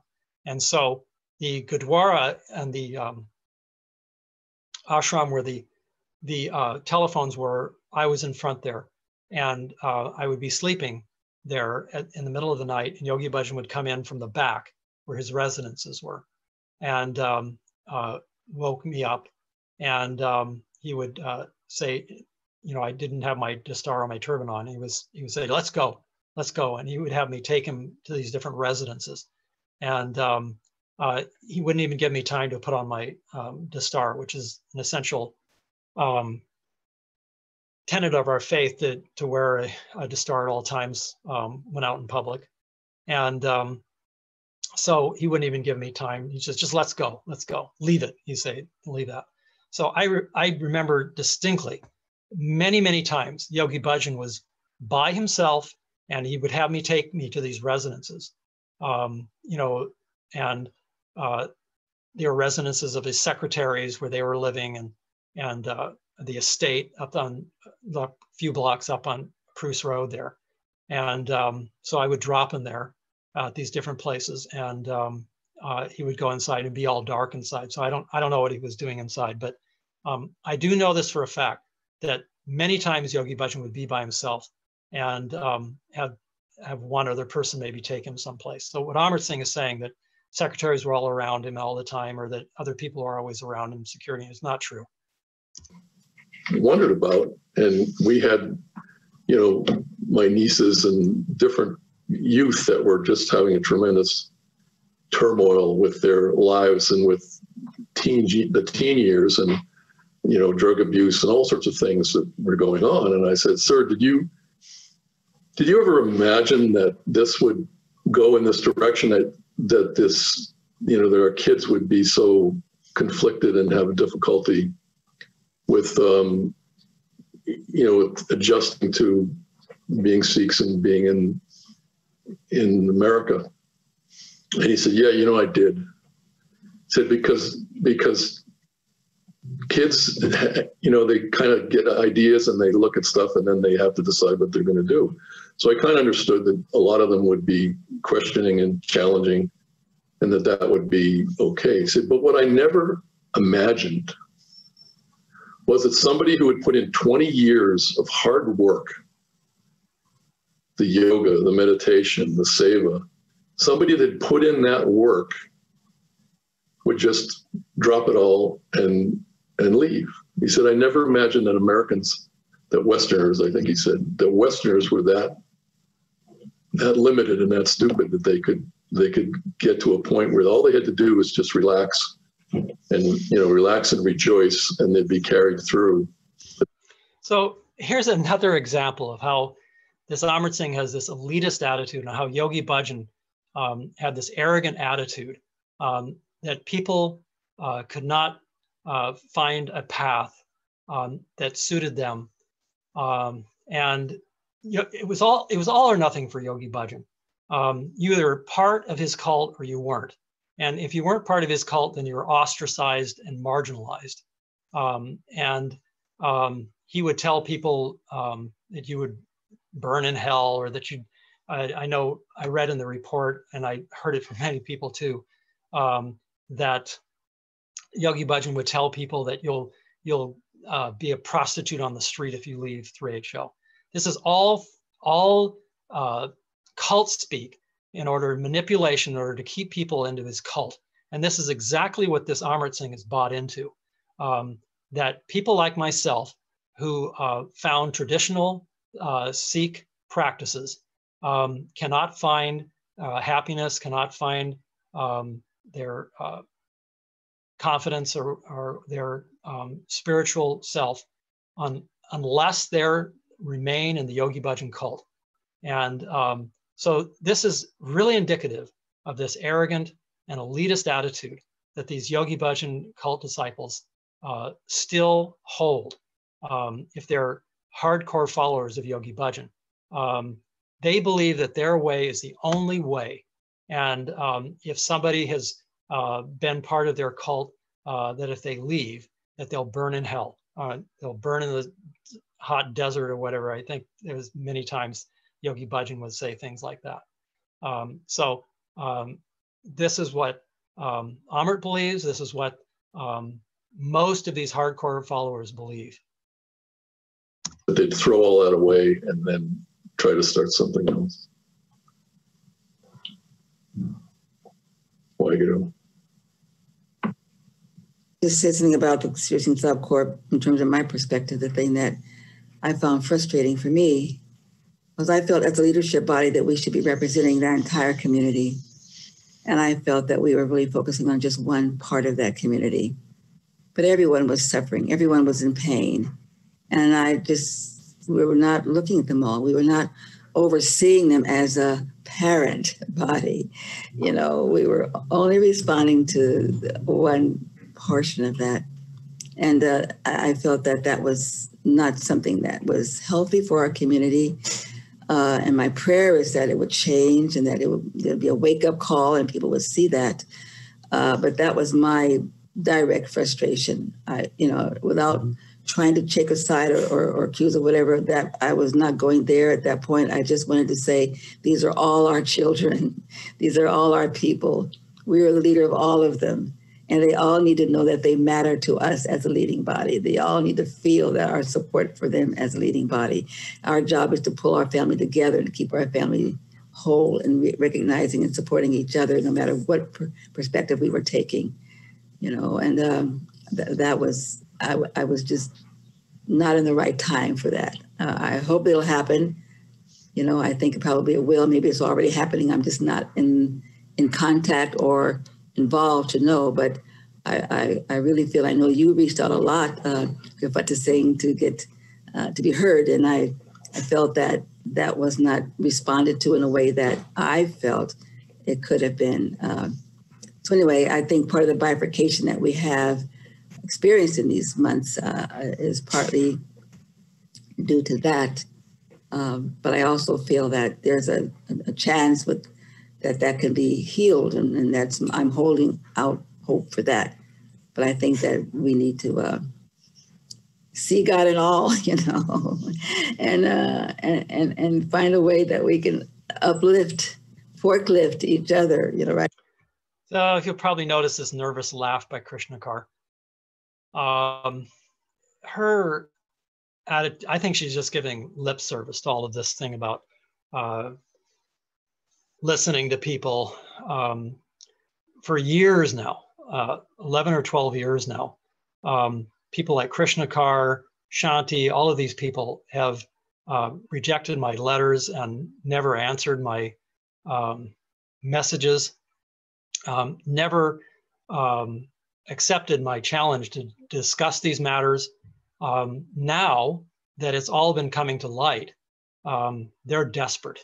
And you can just see it in their actions and the way that they present themselves. They're really worried about how this is all going to come down and destroy the very basis of their lives, basically. It's sad in a way. I pray that they will find happiness and peace. I hope that they will be able to listen to people like myself and these people that have come forward with these truths. But I don't see it. I don't see it happening right away, that's for sure. Because you can sense that they still hold these cult ideas. They still hold Yogi Bhajan in a cult of personality, if you will. Right now, we're the teachers of each other. We need to forklift each other. We need to find a way that we can find a place to be neutral enough that everyone can feel safe with us as leadership body. And I hold that as a human, as a minister, as a Mukhisarali Saiba, as whatever. Just yesterday, I tried again for the fourth time to get on one of these Zoom meetings, this listening tour, they're calling it in 3HO. And they rejected my call again. They sent me to a waiting room on Zoom and then just cut me off. I didn't even get to hear anybody's voice. They see that when Gursant Singh is calling or trying to sign into one of these Zoom meetings, they just immediately cut me off. I think it's the fourth or fifth time I've tried. And they say they're all for listening and having discussions with people about all these matters. But what it really comes down to it, they only want to listen to the cult speak. And they want to continue with this cult of personality with Yogi Bhajan as their cult leader. I still hold out the prayer that that will be a growth that we will see, maybe sooner than later. Maybe we're all learning from this. I think the shock of this situation just sent us into like little tailspins, and we were not able as leadership body, I feel, to harness that at that time. So now. There's been, someone's asking about the split that Amrit Singh spoke about, you spoke about as well. Did that exist, a kind of a split before the OP report and this recent fiasco, or are we just talking about a split to do with that? It really is. You get that many people together and you're going to have differing opinions. It's just the nature of human interaction. We basically had disagreements, and it wouldn't matter what you were talking about. You'd have a split of differing opinions. Some people were freaked out by that. They said, well, we know we need to get together and we need to have, some workshop and try to come up with a consensus thing. And I realized that it was a good thing. It's dynamic tension. It creates the opposition and the negative mind to the positive mind and vice versa, that you're looking at every aspect of any situation in depth, because you're being probed to go beyond just what your initial opinion is about it, to go to the depth of what you really think is the best. And I think we've made a lot of good decisions over the years. I'm not saying we didn't do anything. The problem for me is because it was so slow, there were a lot of other decisions that needed to be done we never got to. And they just languish and go on and don't really ever get dealt with. I think there's just some systemic problems with the nonprofits that needed to be, worked on, and they needed to be prodded and developed. And now we see what, 3HO has manifested. And I think part of that's the problem with the Siri Singh Sahib Corporation, that they didn't ever really delve into their management and their philosophy. Again, here is this contract that they signed saying that they have to teach the Sikh religion as taught by Yogi Bhajan, and this Kundalini Yoga is taught by Yogi Bhajan. They can't disparage Yogi Bhajan. In a way that they could utilize it in their lives, I think we would be better served, because I don't think this monetary model that we have now hasn't served. Obviously, we wouldn't be having this rift if it was all perfect. And I think that's the message here for us. And structurally, I think that KRI and 3HO need to file bankruptcy. And that will actually protect them from legal ramifications from suits and whatnot. And that's what I think needs to go forward. We need to create a new structure that will have more meaning to more people, rather than just a rarefied group of spiritual seekers that are looking for whatever answer to whatever question they have. So, thank you. Robert? So again, these people, like I said, on this board, and the other people that are leaders there in the organizations, the Yogi Bhajans, they've been practicing this yoga, this so-called yoga of awareness for some 40, 45 years. And now they're talking about bankruptcy and the complete destruction and dismantling of their entire organization. The Yogi Bhajan set up for the most part. So you'd think that if Yogi Bhajan's Kundalini and Tantric Yoga were such a great thing, that they would be flying high. As popular as yoga is right now, that they should be in the top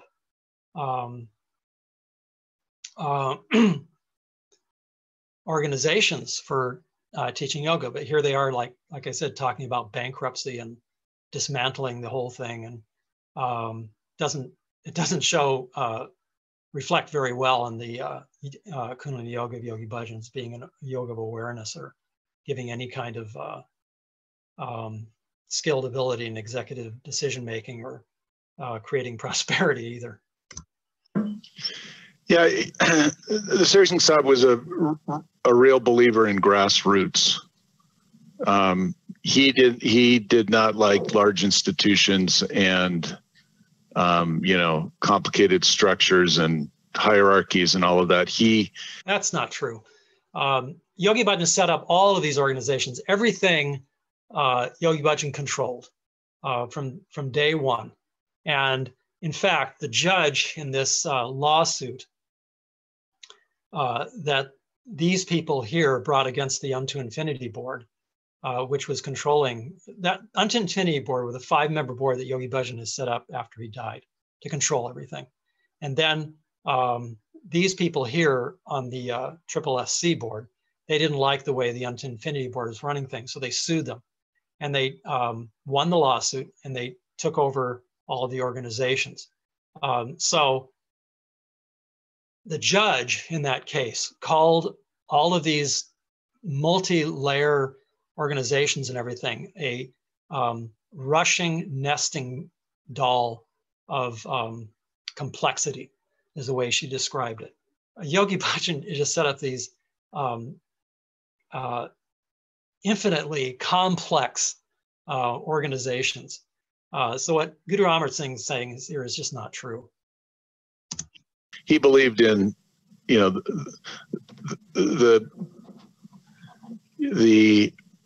root of everything at the individual level. I think, and given, I do like analyzing structures, but I'm a businessman. So in business, you can create, a huge structure and it'll fail if you don't have the value of the product. Usually it works the other way around. The value of the product drives the organization. And it's similar to what Amrit was saying. We have to get back to our roots. And our roots is simply doing what the Siri Guru Granth Sahib did. Come individual by individual, person by person, teach, help, heal. That will attract energy around them.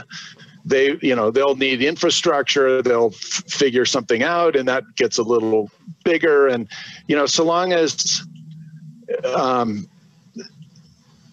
the spirit is right in the beginning, the infrastructure will follow.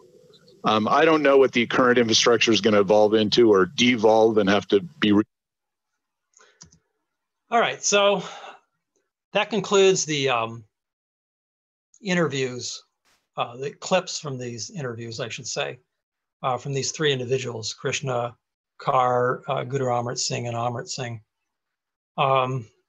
And my take on it is that they are preparing for all of these organizations to be dismantled. It appears that what they're rationalizing is the complete destruction of KRI and these different Kundalini organizations of Yogi Bhajans. And then they're just getting ready to just set up their own little individual maybe teaching groups or something like that. And I think that's what will happen in the end, is that all of these organizations will be dismantled.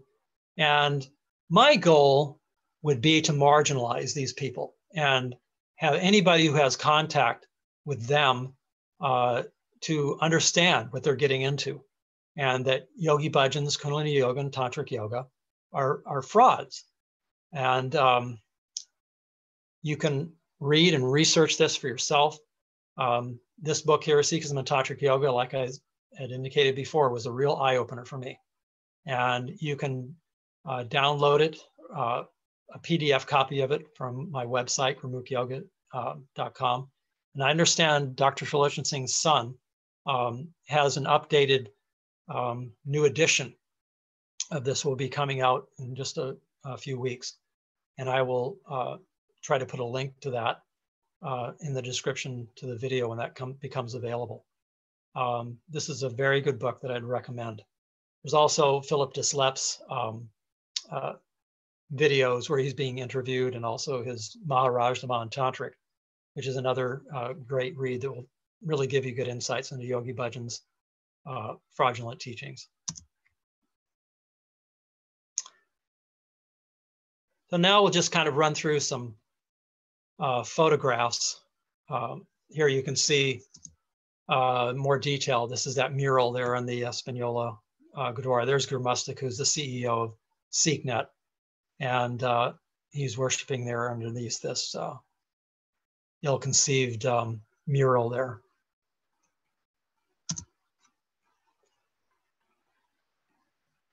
SikhNet headquarters, as I said, is attached to where all these murtis and images of Yogi Bhajan are looming over the Gurdwara. And they work hand in glove with this 3HO and the Kundalini Yoga and Tantric Yoga people. So for all those Sikhs who donate to SikhNet, you should know that they work hand in glove. Here's what they call a synergy meeting. Here's Gurmustic over here, the blue Dastaran, and then Garuka Singh here. These are all people who are part of the Tantric Yoga of Yogi Bhajan. And you can see this Yogi Bhajan portrait up here. And they're doing some kind of synergy meeting where they're working together and promoting some of Yogi Bhajan's teachings. I think SikhNet's real agenda is to promote Yogi Bhajan's Kundalini and Tantric Yoga. They may couch it and may try to hide behind their publishing of Gurbani, but their real agenda is to promote Yogi Bhajan's Tantric Yoga. They signed an agreement saying that they're committed to teaching the Sikh religion as taught by Yogi Bhajan. They all had to sign on to that agreement.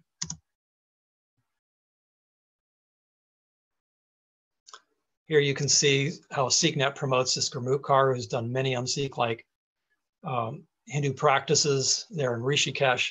This is an article that came out on SikhNet promoting her visit to Edmonton in Canada. This Yogi Bhajan highway was dedicated by this Governor Richardson back in, I think it was 2005, after Yogi Bhajan died. And he also made October 23rd, the day Yogi Bhajan died, Yogi Bhajan Day in New Mexico. Governor Richardson was a really good friend of Yogi Bhajan's. And I'm going to be working to change this. New Mexicans do not want a highway named after a sexual predator. Wouldn't it be interesting if somebody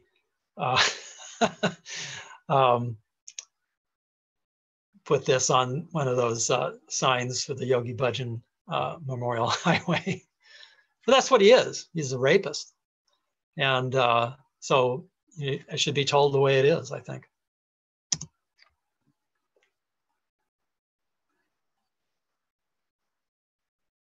This is just on Highway 285 that goes into Espanola, and you can see it's on both sides of the highway pointing down Highway 106. Highway 106 was named that way. So you can see here my screenshot of how I tried to join some of these meetings, these listening tour meetings, and I was unable to. As soon as they heard that it was me, they blocked me from the meeting. This is the email that I received from the Espanola Ashram secretary. Swaringar, and she had forwarded it from Shantikar. And again, it's a very cryptic and sarcastic letter. It says, "We are not interested in being a sounding board for slander against Yogi Bhajan. If you'd like an audience who would appreciate your insidious comments, go to Rick Ross's site. There you'll find a slew of people interested in your negative dialogue." It really hurts.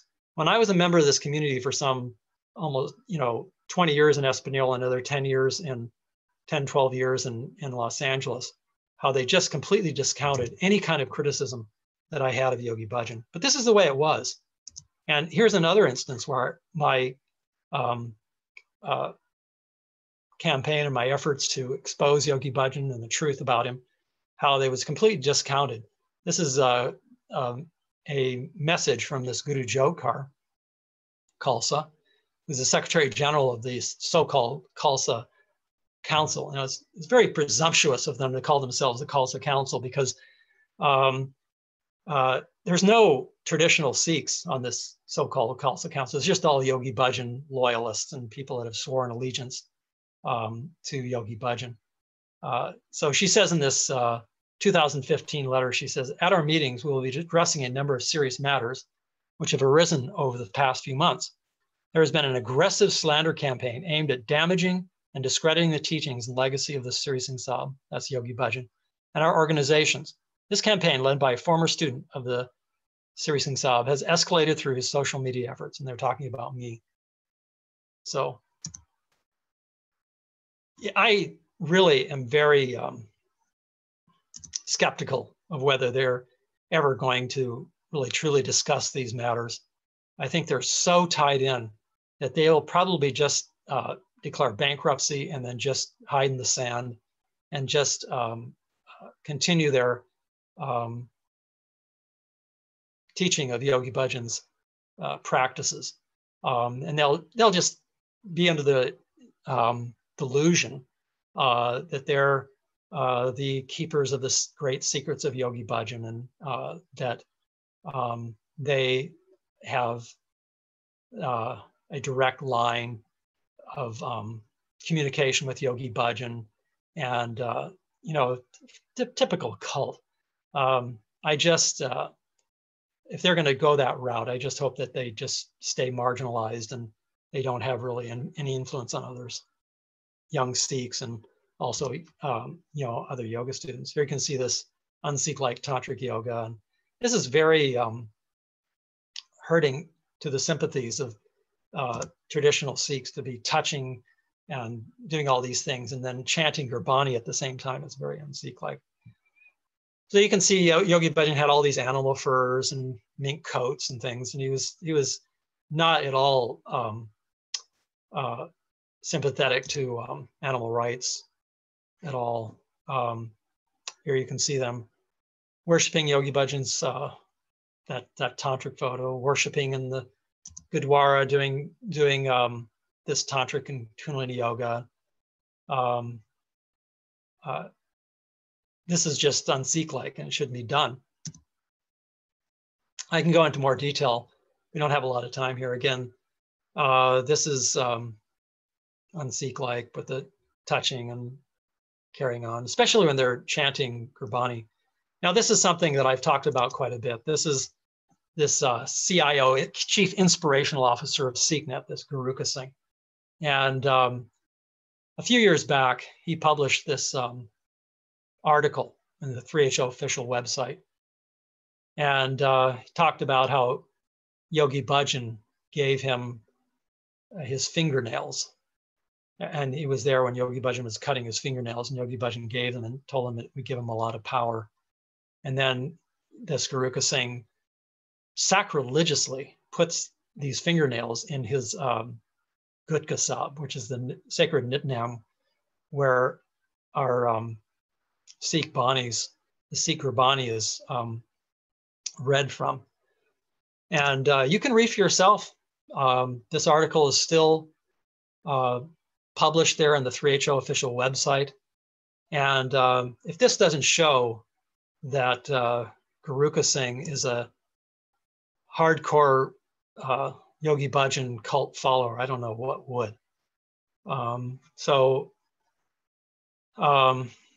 Here you can read here, it says, When he completed the task, he slowly wrapped up all 10 nail trimmings in the napkin, folding it over and over into eighths. Then he, Yogi Bhajan, looked at me and extended the wrapped napkin to me, saying, "You want these, right?" I replied to the affirmative. Guru Singh replied. He smiled and said, "They will give you a lot of power and protect you." So not only is Guru Singh just sacrilegiously putting these just dirty fingernails of Yogi Bhajan's in his Gurdwara Sahib, but he thinks they give him some kind of magical power, some kind of magical energy or something. And so he says down here, he says, I took the amazing, I kept the nail clippings in a knit napkin and placed them in my knit now. And then says later, he made them into a magic talisman with these fingernails. He thought they would give him some kind of magical power or something like. It's just complete nonsense. It's delusional.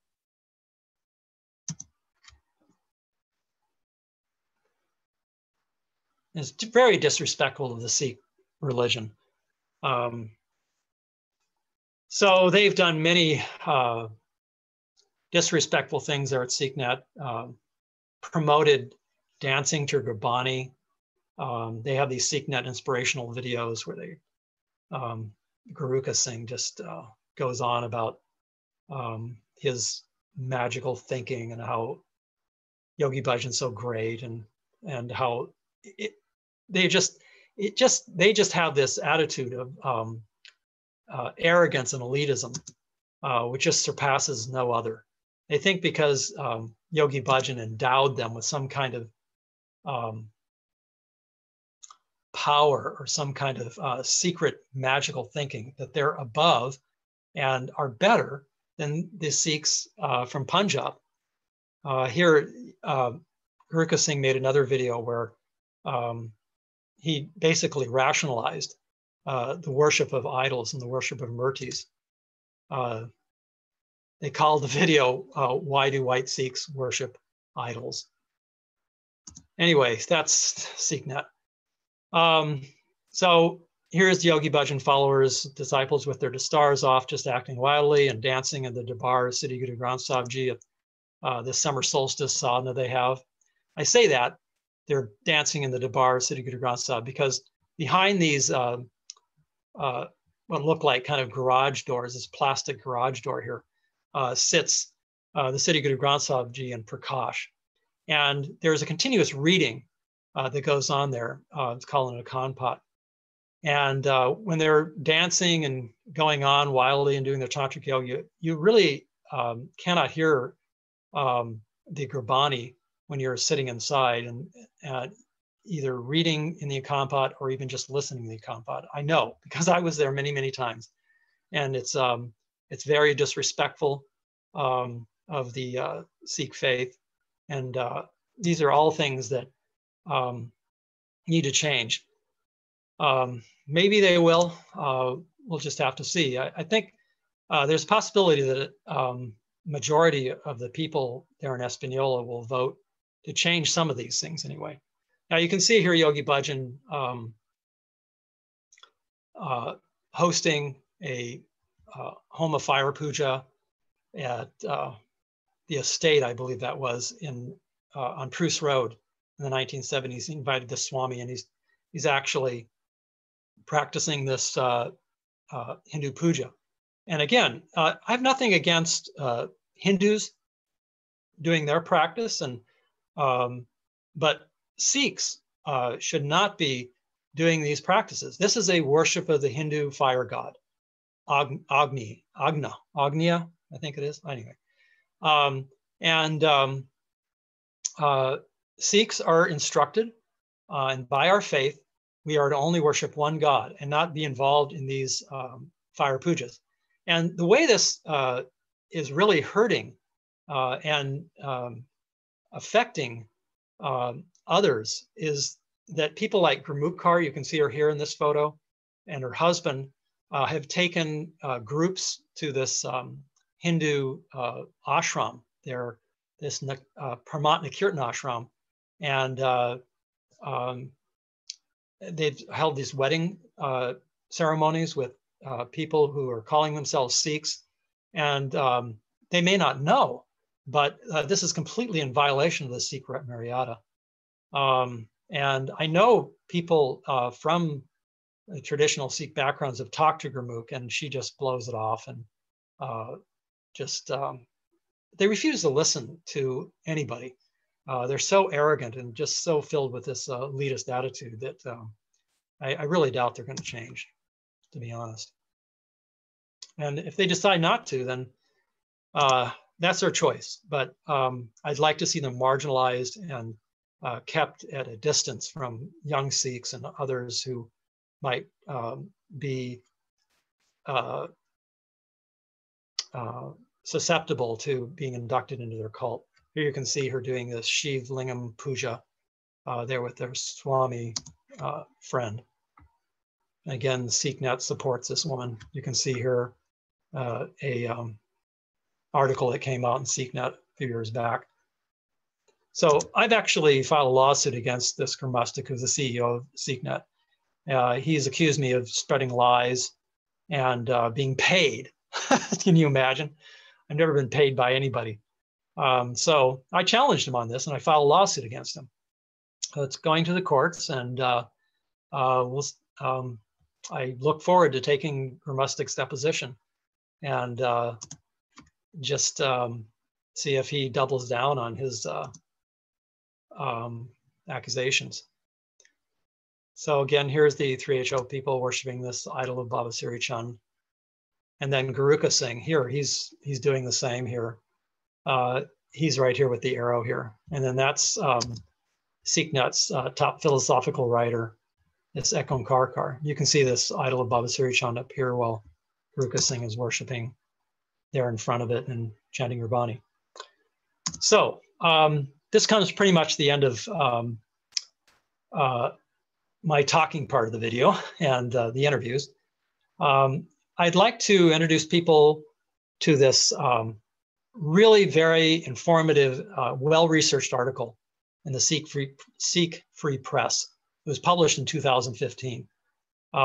If you read nothing else about Yogi Bhajan and how he defrauded people and how he appropriated the Sikh religion for his own purposes to promote his Kundalini Tantric Yoga, read this article.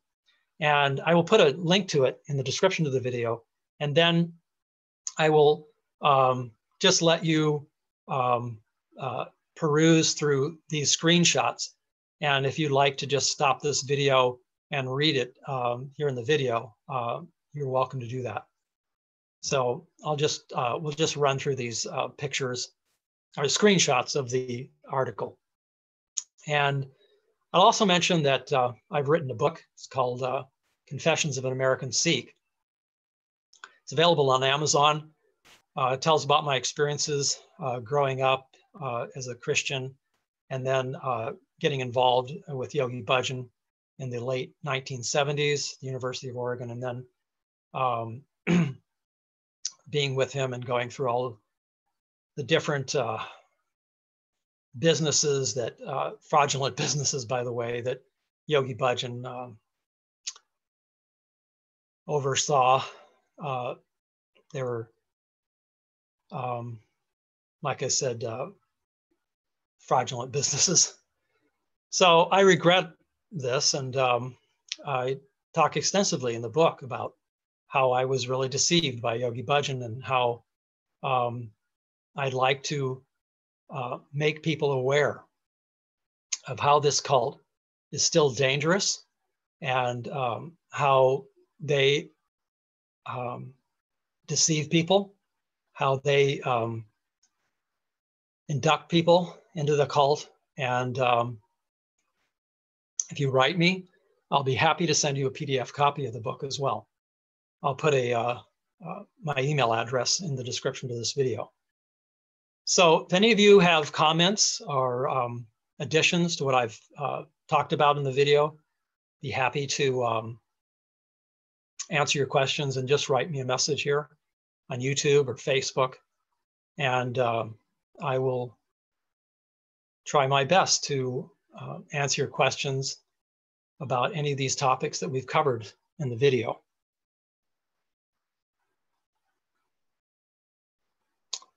Again, Philip Deslep, his research is a really invaluable source of information on this.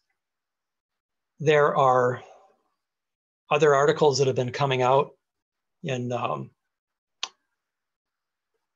yoga magazines about how Yogi Bhajan sexually abused his students and how he controlled their lives. You can actually just Google now, and there's a lot of good information that's been coming out.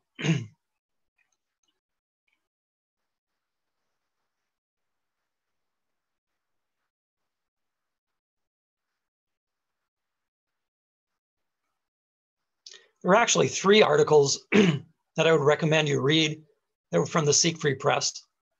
Another article was about how Yogi Bhajan was given a completely Hindu funeral ceremony, where his ashes were placed in the Ganges River, which is completely Hindu, and again, against the Sikh teachings. And again, I have nothing against Hindu practices. If you're a Hindu, please practice Hinduism as you were taught, and be a good Hindu, in other words.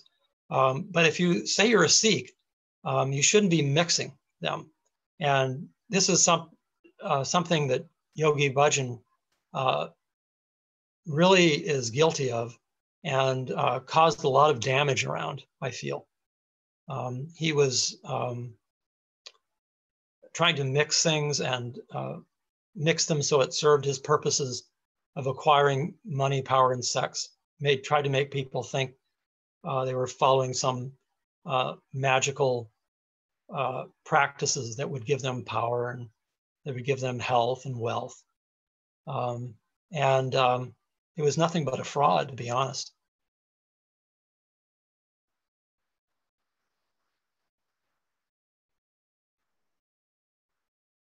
The other article by the Sikh Free Press covered a petition that was circulated in the Punjab in 2015 to raise concerns and to stop the Yogi Bhajan disciples from dancing to Gurbani. And this was an article, 3,500 Sikhs signed petition to stop dancing to Gurbani, or something like that. And the Akal Chakra Jathadar got involved in that. And I think it did make some awareness about how the Yogi Bhajan people were disrespecting Gurbani, and how they were being very arrogant towards Sikhs and Sikh practices.